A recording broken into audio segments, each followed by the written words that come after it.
Welcome to the Subjective Professor podcast, where we reject coercion and hypocrisy. It's Monday, July 7th, 2025, episode 431, and we're going to talk about the America Party and a little bit of anti-Semitism. Okay, so a CBS News post. I'll talk about the anti-Semitism first.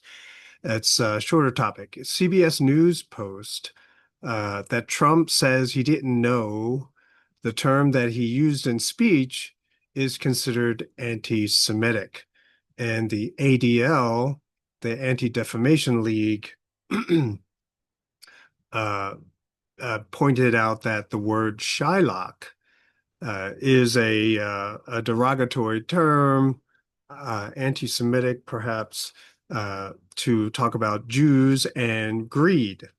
And the term itself, or the name itself, Shylock, comes from Shakespeare and a play that he wrote called A Merchant of Venice. Uh, so there's I guess, a Jewish merchant who's greedy. His name is Shylock. And so everyone now basically says if you meet someone who is Jewish and greedy, or actually someone who's greedy, then you may call that person a Shylock. So that was supposed to be the example of anti-Semitism. However, Trump basically plays it off by saying, well, I didn't know it was anti-Semitic, which I find hard to believe. If you've used the word, then you can kind of know that. And especially if you read A Merchant in Venice, I mean, I didn't read it, but I read some Shakespeare, and then you'd know that the term is not necessarily a polite term. But he plays it off. He said, well, I didn't know it was anti-Semitic. Now, if it was any of us and we used it in a certain situation, we would have been blasted, could lose our job, get censored, be banned, be deplatformed. But Trump says, well, I didn't know. So he violates his own laws of anti-Semitism, right? So, and we know that the Department of Justice is going after cases of anti-Semitism with extreme prejudice. But no, Trump can get away with it because he's a hypocrite, right? And so that we already knew. But I thought it was a really great example of to show just how easy it is to fall into hypocrisy. Maybe it's not the word Shylock, but it definitely is something that a lot of people will casually say to justify their hypocrisy, right? Well, I didn't know it was bad. Oh, I didn't know it was like that, right? And when if we use that kind of expression, you're basically justifying or protecting your hypocrisy. And so the moral of the story is stop trying to police thought and language. Stop trying to say, oh, that's racist or oh, that's anti-Semitic. They're just words, right? And this whole idea of hate crime, too, bothers me so much. I've talked about it several times before. People have asked me about hate crimes, and I said, well, you mean a crime? You know, whenever there's a crime that is labeled a hate crime, I'll say, well, is it any worse or more worse than someone doing the exact same thing to someone else and you don't know what their races are? And that's the point, right? You're going to sort of increase penalty or punishment simply because of the racialization of the people involved in that situation. It's a word. Some people will be offended by it. Yeah, that always happens. But unless there is a crime, then I don't understand what the problem is. People who are going to call Trump out for it, they already hate him. So it's not going to change anything. And the people who like Trump or are part of his cult following, yeah, it's not going to bother them in the least. And everybody else, people like me, well, I not really don't care about the words that he uses so much as the policies and the way that he's going about doing a lot of things that he's doing. But otherwise, this whole focus on, ooh, they used a word, uh, you know, look. So he used a word, but what I think is really sort of comical about this in the darkest kind of way is that he is sending billions of dollars of weapons and support to Israel to murder other people. I mean, come on. And now you're going to turn around and say, oh, but I don't like the word that you used. And I think that it was brought up primarily because his administration is passing all of these anti-Semitism laws. I think I saw a post somewhere that said there are like 30 anti-Semitism laws that have been passed nationwide, whether at the federal level or all over the place. It's kind of ridiculous.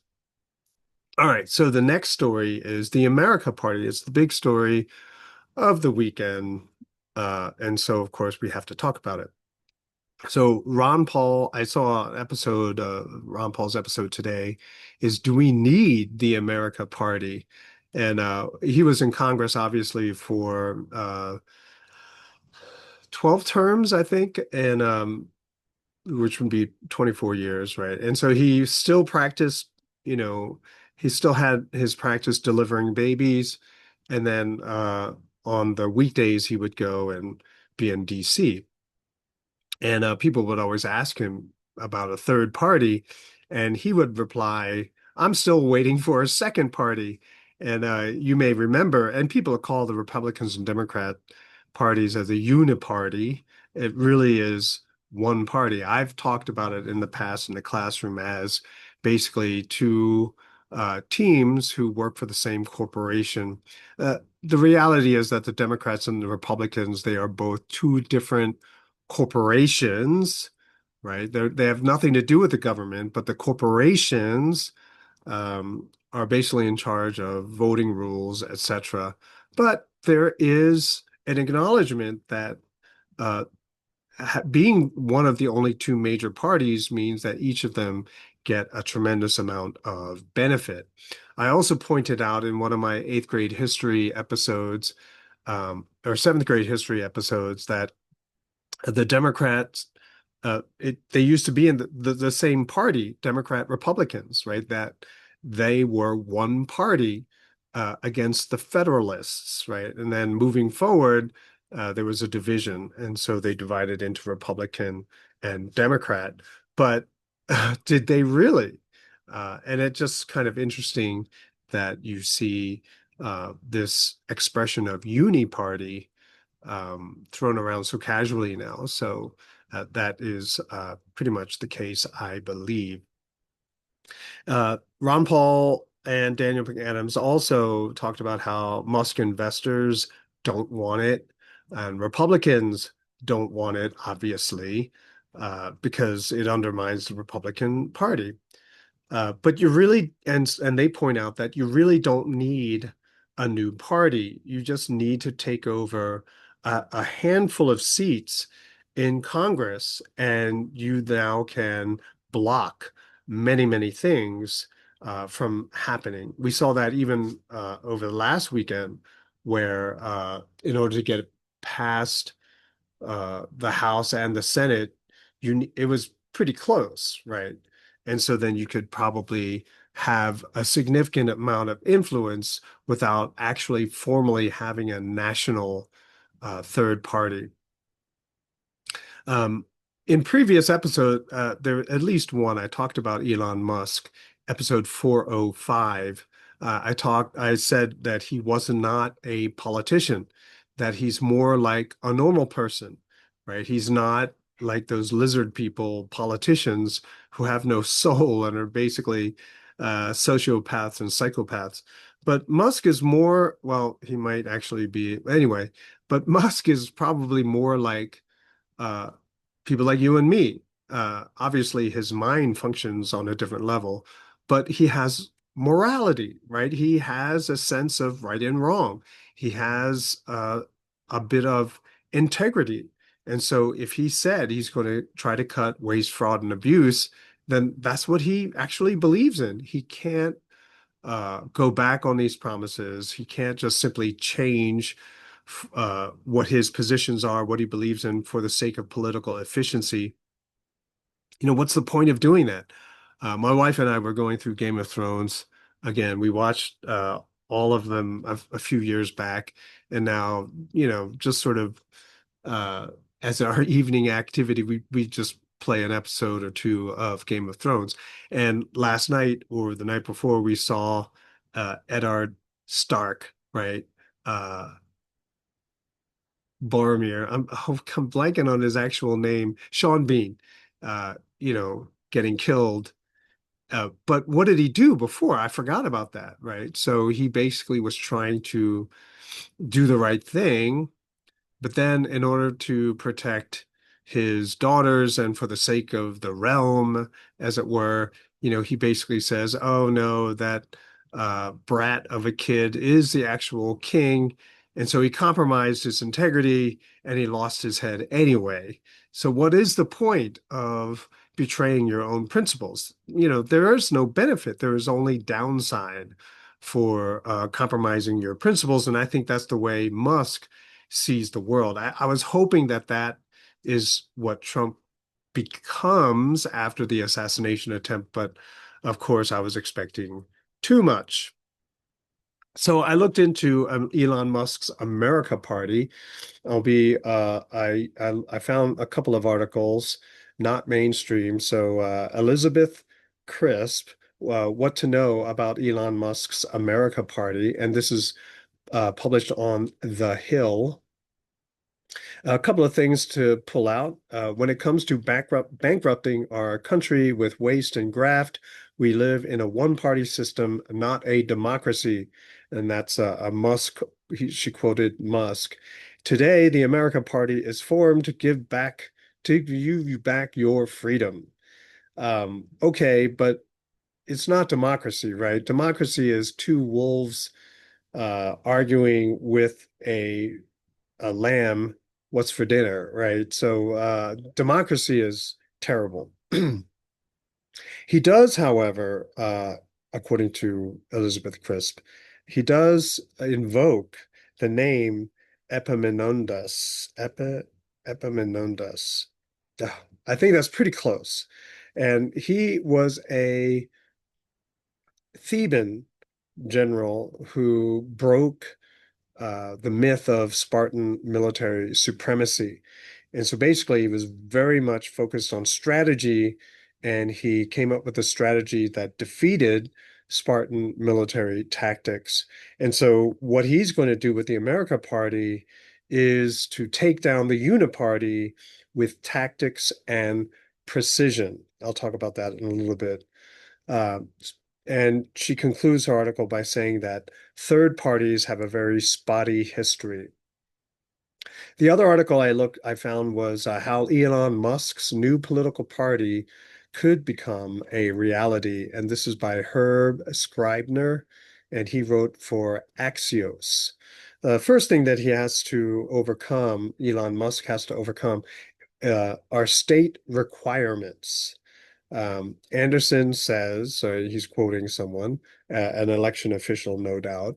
Anderson said Musk would likely target states with toss-up elections where races are typically close, like North Carolina and Georgia. All right, so if you wanted to get ballot access in North Carolina, what would he need to do? And so uh, what is it? Scribner zooms in on North Carolina and he says, North Carolina's current guidelines require new parties to collect petition signatures from voters who cast ballots in the most recent general election for the state's governor and from three different congressional districts in the state, right? So you have to figure out who voted for the last governor, who voted in that election, and then you have to go around and get signatures, right? So in total, that's just under 14,000 signatures, according to the state's requirement fact sheet. So that is a lot of effort, right? If you don't have a lot of name recognition, if you don't have a kind of following within the state, then it's very difficult to get 14,000 signatures. It requires a lot of time and money. It's very expensive. That's what I mentioned before in another episode, how if he wanted to avoid that, he should just take over the Libertarian Party. And obviously, that is something he is not going to do. And I'll talk about that in a bit as one of my concluding remarks. Uh, Scribner goes on to talk about FEC oversight, right? So the FEC, federal FEC, isn't that monitors the stock market too? So they have oversee election, right? Prospective parties have to follow federal campaign finance laws and regulations, register with the FEC, the Federal Exchange Commission, and file financial reports regularly as outlined by the FEC.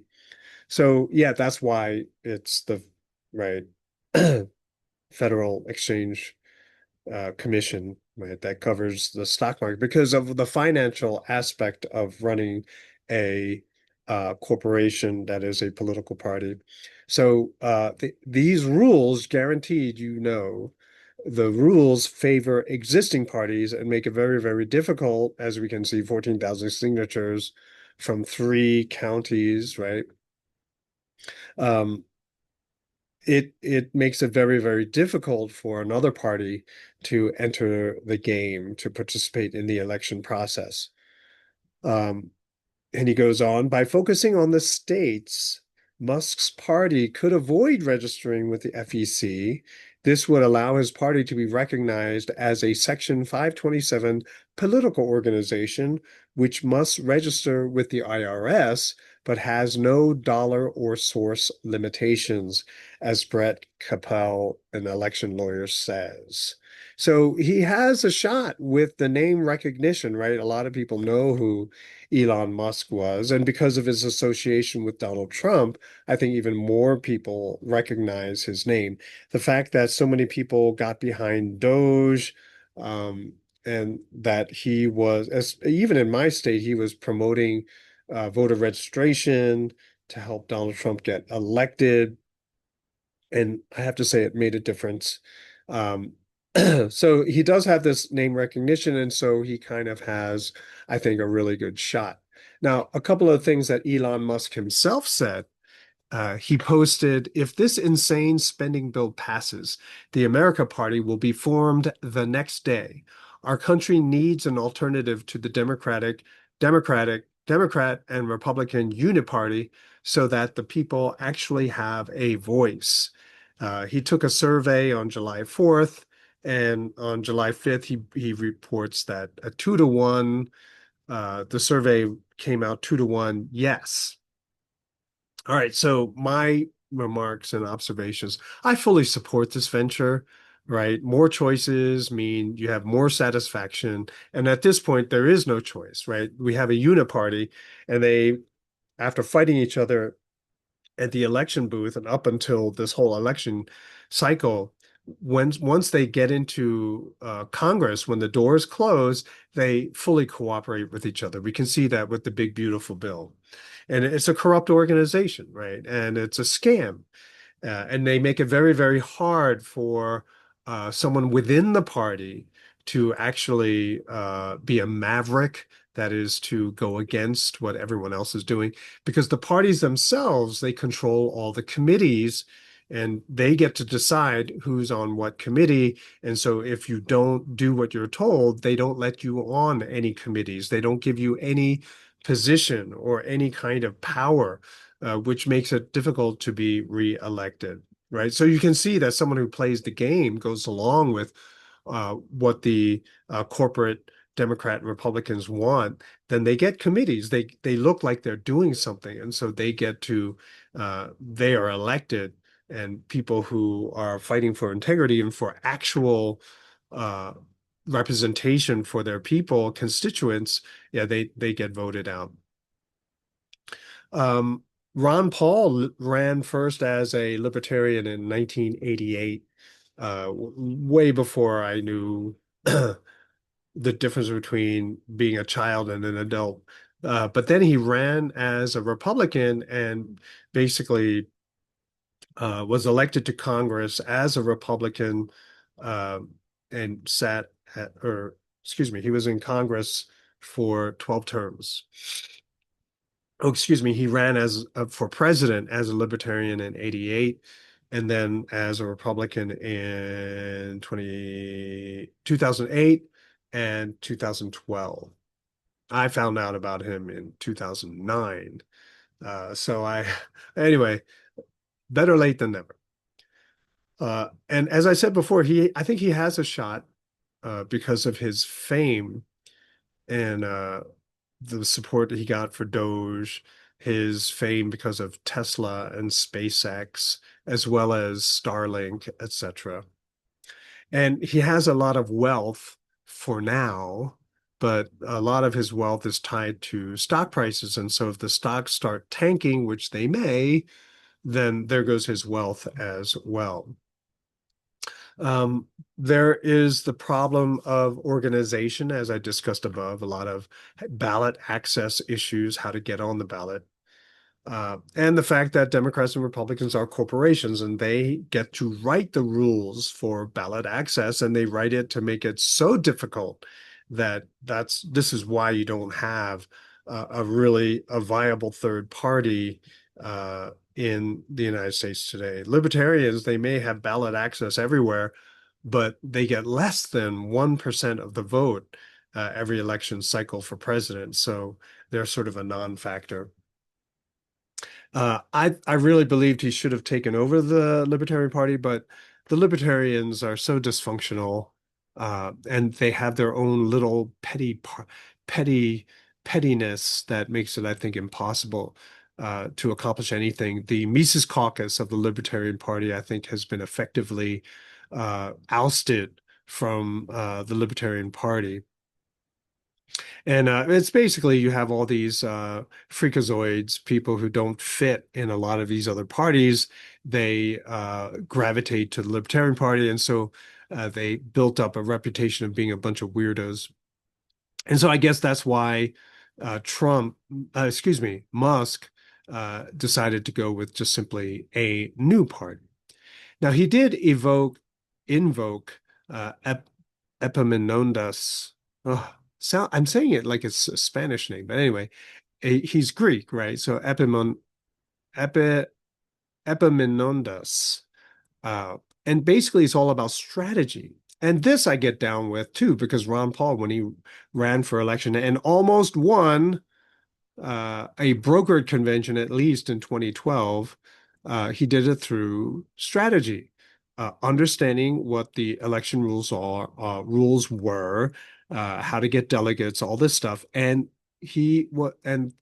basically his campaign were masterful, right? And so, in order to have a brokered convention in 2012, you needed to have 5 states go your way at the Republican National Convention, right? When they pick their nominee for the presidential election. Well, Ron Paul won 5 states, which basically meant that there should have been a brokered convention. And that's when all bets are off. You're no longer tied to the candidate that people in your state had voted for. And so basically, it's an open floor for everyone. So how many Ron Paul delegates were actually in the room, we'll never know because there was no brokered convention. Maine, all of their delegates were just simply kicked out.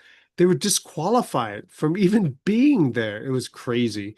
And then a lot of other states, when they wanted to share how many delegates were going for Ron Paul, they muted their mic and they just simply did not count those votes, which is absolutely insane, right? And I think what they did to Bernie Sanders was kind of comical. I like, if Ron Paul was in the same position as Bernie Sanders, never would have caved. But Bernie, he's so weak. He has no backbone, right? He sells himself to the highest bidder, and so he caved. But anyway, so Epaminondas, it's all about strategy. And so he's fighting against bloated, corrupt corporations. And my early episodes, I talked about how corporations, they get so successful, but then they get lazy, which makes them ripe for either takeover or to have a downfall, right? Because they're just riding high on their success that they start getting lazy. Well, the Democrats and the Republicans are prime, are ripe for a takedown. And so if Musk, and he's smart enough to do it, right? Just write a bunch of algorithms to figure out which states need to have or has the highest probability of having the seat flipped. I'll just do it that way. And so he can have very, very targeted elections. I totally I see it anyway. But if he were to establish a national party, uh, I have a suggestion, right? He should focus on freedom, right? Everything ties to freedom. No government, which means you don't need to raise taxes. You can cut spending because there is no agenda beyond the borders of this country, right? And if you don't have a big budget, then there's nothing you can do for this country, right? And so everyone gets their freedom back. And so if that's all you like, as if someone comes on and says, oh, we should have this platform. No, right? Unless it's something that is not hypocritical, right? Anything that is not hypocritical would be good for the party. But as soon as you say, yeah, we have to do LGBTQ rights, nope. See, now you're a hypocrite, right? You create you create factions when you do something like that. But if all you ever say is, yeah, we're going to cut the government, doesn't matter what, we'll take our victories wherever we can, and we focus on freedom, giving the people freedom back, you will have everyone on board because everyone will see what they want with freedom. But you make it very clear. Now you have your freedom back, but now you have full responsibility for everything.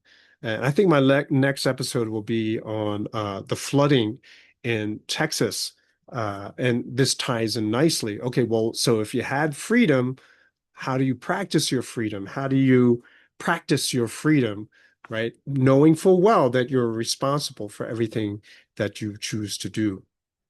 Once you focus on freedom, all discussions become easy discussions, right?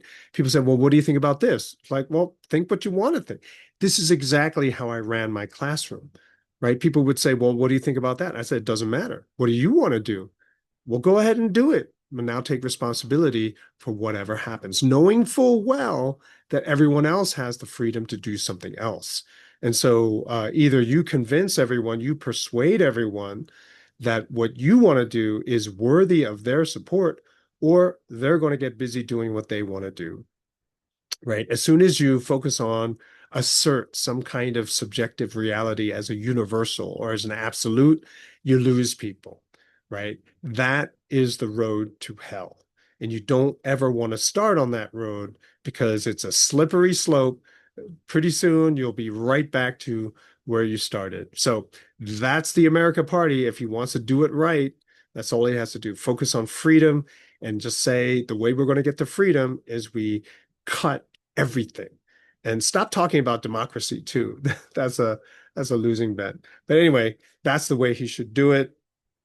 Uh, yeah. And then if you were to do that, I think a lot of people would be on board for it, just like they were for Doge. Maybe not at first, but eventually, yes, yes, yes. The vast majority of people from Democrats and Republican parties, they don't want war.